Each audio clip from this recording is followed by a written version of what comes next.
Hey guys, today I want to share with you my version of the Heartseeker rogue in Season 5.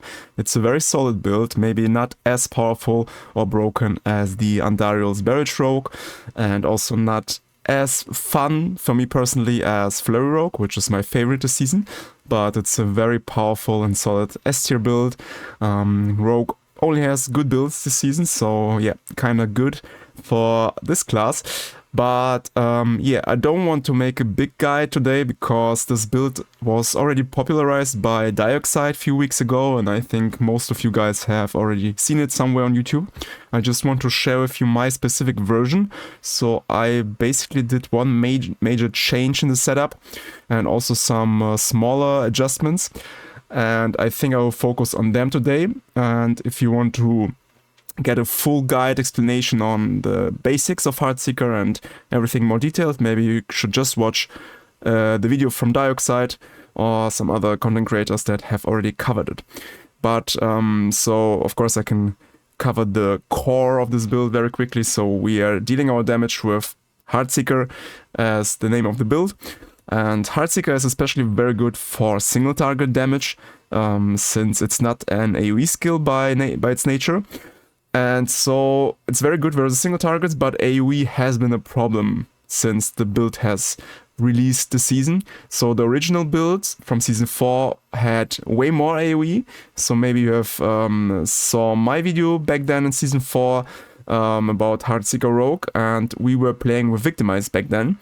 And Victimize allowed us to deal lots of AoE damage, but this season Victimize is broken, buggy, whatever, and actually next season, so we already have received the new patch notes, patch 2.0, and we have figured out already that Victimize is gonna change in the future, so it will be not the same again, and I think the developers know that it's too powerful right now, so if Victimize would work like it worked in Season 4, this build would be absolutely broken.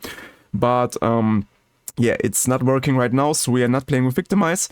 And for that reason, the only source of AoE damage basically in all Heartseeker setups right now is the Paingorger's gauntlets. So this, not gauntlets, gloves, sorry. Paingorger's gloves, so these are unique gloves that allow you to mark enemies. So every time you see this yellow circles around the monsters, it means that they are marked by Paingorgers. And every time we hit one of the marked enemies with our basic skill with the Heartseeker, all the damage gets spread to all marked enemies. So this is how we deal AoE damage, which is very important for the hordes, obviously. And the problem with that is that you need to to mark the enemies, you need to hit them with another skill than your basic skill. And for that reason, I think also DiEoxide mainly uses Rain of Arrows, the ultimate skill. So Rain of Arrows has a very large area of effect and also is able to mark enemies in a very large area. But the problem with that is if you don't have a Shaco with greater FX, cooldown reduction, and triple crit masterwork and stuff like that, you can't cast your Rain of Arrows that often. So you will cast it maybe once in 9 or 10 seconds if you have good gear. But in order to mark enemies, it's not that effective, you can imagine. So for that reason, I made some adjustments in the setup, and I'm actually playing with an aspect. I'm forgot the name right now, I will show you later, but this aspect turns your caltrops. So we are playing with caltrops, and it turns the caltrops into dancing daggers. So here you can see it, we have this caltrops here, and in the middle they are this dancing, whirling daggers that damage enemies inside but also outside of the caltrops. And this is what basically helped me a lot with the AoE damage. So this way I can mark the enemies more often and also way longer than before, and it's just more consistent AoE damage with this build, which is for me the greatest weakness. So single target is not really a problem. And so this is at least a technique that helped me a lot with the hordes, clearing the T8 hordes. And yeah, it's just more fun for me. We are sacrificing a bit more damage for it because we could use another offensive aspect in our boots instead of this, but I think it's a much better play experience. And now I can also show you the boss fight. Actually, I have another one. So here I'm also playing with, there are two setups. One is with smoke grenade, one is without. So here we have the boss kill with smoke grenade. But yeah, like you can see, the boss kill is not really a problem. So right now I can't kill it in one stagger. I know it's possible. DiEoxide is dealing over 1 billion damage per arrow sometimes. Actually, I don't entirely understand how it's possible. I never reached these high numbers, but I know that it's possible, and maybe I just need a little bit better gear. But yeah, so you can see the boss fight is pretty manageable. So in 1 to 2 staggers, you should usually kill every council member here. And here again, you can see this dancing daggers, which are marking the enemies. And I think I can show you this here in the training room. So the aspect that I'm talking about is here, mired sharpshooters. So sharpshooters aspect is what makes caltrops and also marksman skill, but this is not really important for the setup. And also throw this piercing daggers. And the cool thing is, so first of all, if I just lay it down on some enemies, you can see, okay, they are now marked the entire duration of caltrops, which lasts 7 seconds. But the cool thing is also that not only it damages enemies inside the circle, but also you can see it's shooting outside of the circle as well. And this is one of the reasons why it's just much better to have this aspect here. So this way we are marking enemies inside and outside very effectively. And without it, like without caltrops with this aspect, the way how we used to play is just mark them with rain of arrows. And then you just shoot your Heartseeker, and because we are playing with preparation, we reset the cooldowns of our ultimate skill after spending resources, which we do because of Shard of Verathiel. That turns our basic skill into more powerful attacks, but they cost resources for compensation. So this was the combination for this build before, but like you can see, it takes some time. So I don't have much cooldown reduction. I don't play with a Shaco, so I have some uptime on the skill, and the enemies are not marked all the time. But with the caltrops and the sharpshooters aspect, it's just much better. And this is basically the major change that I did to this build. The rest of the build is very similar to DiEoxide. There's not much room for improvement in my opinion. So instead of a Shaco, I'm playing with Call of the Nameless. Just gives me some nice unstable elixirs and trick attacks ranks. So basically trick attacks doubles our damage, so we get 96% multiplicative bonus. Does not work versus bosses, but versus normal enemies, it's just very powerful. Then of course Tyral Smite for survivability, Pain Gorgers with greater effects on basic skills. Was pretty lucky here. Then we have some pants with obviously ranks to Heartseeker. We also armor cap this way, so you just need a basic armor roll and the rest goes into the jewelry with the skulls, and then we reach our armor cap. Also second wind, very important, so here I have 5 ranks second wind and also 7 in total, and this gives me this 105% maximum life of my barrier, of my life as barrier. It does not go over 100%, so 6 to 7 ranks is just enough. And of course Umber's aspect for generating dark shrouds. Then we have regular boots with chance to freeze. This is an important temper, so you need either on your boots or on your pants, you need chance to freeze, because we are dealing way more damage with Frigid Finesse. And we also freeze with our Heartseeker, but it's faster to freeze with this lucky chance, and also for staggering the boss, it's way faster if you both chill and freeze at the same time. So for that reason, this is a must temper in my opinion. Then of course Moonrise on the two-hander bow. Bow is better than crossbow, just attack faster, proc more lucky hits and other stuff. Of course, chance to Heartseeker projectiles cast twice, major damage boost here, damage to Dark Shroud, per Dark Shroud.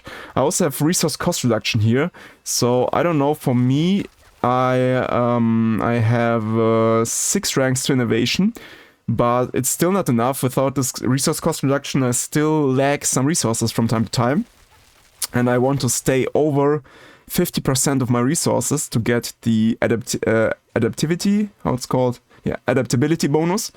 So on my amulet, I have adaptability, which gives me up to 120% increased damage if cast above 50% maximum resource. Here I also have +6 ranks to Frigid Finesse. Quite lucky here. Some weapon mastery ranks and cooldown reduction for my ultimate skill mainly. Also 2 ranks to innovation is pretty helpful. So here I have on both my amulet and my ring, I have 2 innovation ranks each. Here you also want on your ring attack speed, very important, because you need this, you want to reach the highest possible attack speed breakpoint. And for that reason, I can show you my total attack speed. I have 73%, and I think you need around 70% in order to reach the efficient breakpoint. So here I have some attack speed on my gloves, and I have it on my as a greater affix on my ring. And I will also proc an elixir, I think. Or, no, sorry, actually with this build we can proc the elixir fortitude, because Moonrise also gives you attack speed. So we have 20% attack speed from Moonrise. I have it here from the ring. I also have it from Ring of Starless Skies. So here I actually have triple critted it. So it depends a little bit on your setup. If you don't have triple crit on your Starless Skies, you may also need to pop your elixir of advantage. But for me it's not necessary anymore. And yeah, but on one ring I can highly recommend it. Here of course Code Clip, this is also a very important aspect for this build. So our basic skills are code imbued, and this way we are dealing way more damage. So very important aspect here. Then yeah, Ring of Starless Skies, as I showed you, if you have it, it's very good. If not, you can also play with another ring and some offensive aspect. Like Edge Masters, for example, or I don't know, Inner Calm. Then Shards of Verathil, the best unique item for this basic skill build. So we're dealing way more damage with our basic skills. Also greater effects on basic attack speed is important also for the attack speed breakpoint, as I mentioned. So I think I'm attacking 4.6 times, maybe 5 times per second, I can't remember. But it's very near the maximum attack speed breakpoint. And here I have conceited aspect on the sword and caltrop size, very important, since we want to mark the enemies with our sharpshooters caltrops. It's a very good idea to increase the size of the caltrops. And duration is not that important anymore, anyways, because we can reset our cooldowns with Rain of Arrows. So I can cast my caltrops here, and it will reset after I cast my Rain of Arrows. So yeah, this is basically my setup, very similar to DiEoxide. So check out his videos for more depth insights maybe. But yeah, you also saw the gameplay in the beginning. It's basically very simple. You just lay down your caltrops. This way you ensure that you will mark enemies and deal AOE damage. So I have turned out the normal damage numbers, but yeah, basically the damage gets echoed to all the enemies, and they just take millions of hits this way. So here I can maybe show you if I take this one. The other ones here will also take damage and just instantly drop. So yeah, very simple playstyle. Spam your Heartseeker, lay down your caltrops. Of course you also want to proc your Rain of Arrows from time to time. The reason for that is we are playing with preparation, so it will reset all of our cooldowns. But more importantly, you will trigger the No Witness Glyph. So you will get 39% increased damage after casting your ultimate skill. And with this build, so this is another small adjustment I made. And I'm not playing with Shadow Imbuement, but I'm playing with Cold Imbuement. And Cold Imbuement, the reason for that is that Cold Clip is currently bugged. It actually should proc the Eldritch Bounty glyph, or the Eldritch Bounty legendary node. So here, this one gives you additional 20% cold damage after casting Cold Imbuement. And it should be working with Cold Clip, but it's bugged right now. So in order to activate your Eldritch Bounty, you need to manually cast your Cold Imbuement from your active skill bar. And the way how you can simply cast it is with Rain of Arrows. So everything will also get frozen very quickly. This is one advantage of using it with Rain of Arrows.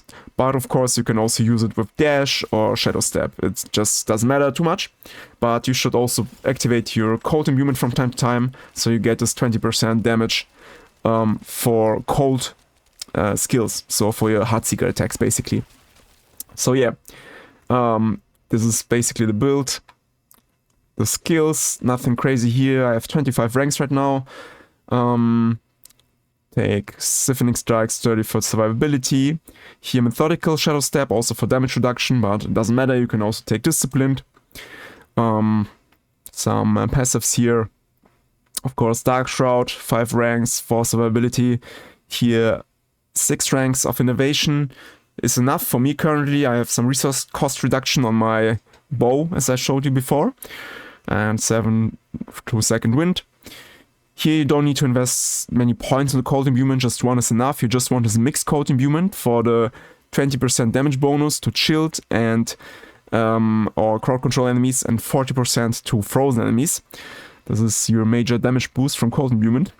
And here I have Close Quarters Combat with 25%. This can also get higher, but I did not even level my glyphs properly, so yeah, I'm lacking some damage here. And here I also like to take Supreme Rain of Arrows just for this knockdown effect. But you could theoretically just remove the last 2 points here and put it in somewhere else, like in Rugged, if you are struggling with taking damage in the hordes. And for the Paragon, this is also slightly different from DiEoxide. So here I think I have the same glyphs. I have Fluidity, Control, Ambush and Canny. But I don't have, so I only have 4 glyphs. I'm not playing with 5. Here I have Control in the starter board. Then Fluidity is in this No Witness board. We have Exploit Weakness. We have, of course, Cheap Shot. Here's the Canny glyph. Here is Eldritch Bounty. So I have 2 boards. Oh no, actually 3. So here's Exploit Weakness and Eldritch Bounty, just without a glyph. And here I'm taking Ambush with the Deadly Ambush node. And here I have my 3rd solo legendary node, which is Tricks of the Trade. And for that reason, you also need to cast Shadow Step or Dash from time to time. You also need it in order to activate your Close Quarters Combat, but also for your Tricks of the Trade. But this is not too difficult. You will just automatically cast one of these 2 skills from time to time, I think. It will just feel very naturally to do it. So yeah, we have 4 glyphs, but I think more than 5 legendary nodes. Let's see, 1, 2, 3, 4, 5, 6. Yes, we have 6 legendary nodes. All of them giving us damage, some damage bonus. So yeah, this is the Paragon. And yeah, this is my Heartseeker guide for Season 5. So try it out, guys, with Sharpshooters. I can highly recommend it. And maybe this is my last build for this season. I will start experimenting in the PTR on Wednesday. I already have some nice ideas for some crazy rogue builds for Season 6 when the expansion comes out. So yeah, if you're interested in that, then you should subscribe to this channel, follow me, and check out the guides I will release later. But I hope you enjoyed this one here, and I hope I see you in the next one, guys. Have a nice day, and bye-bye.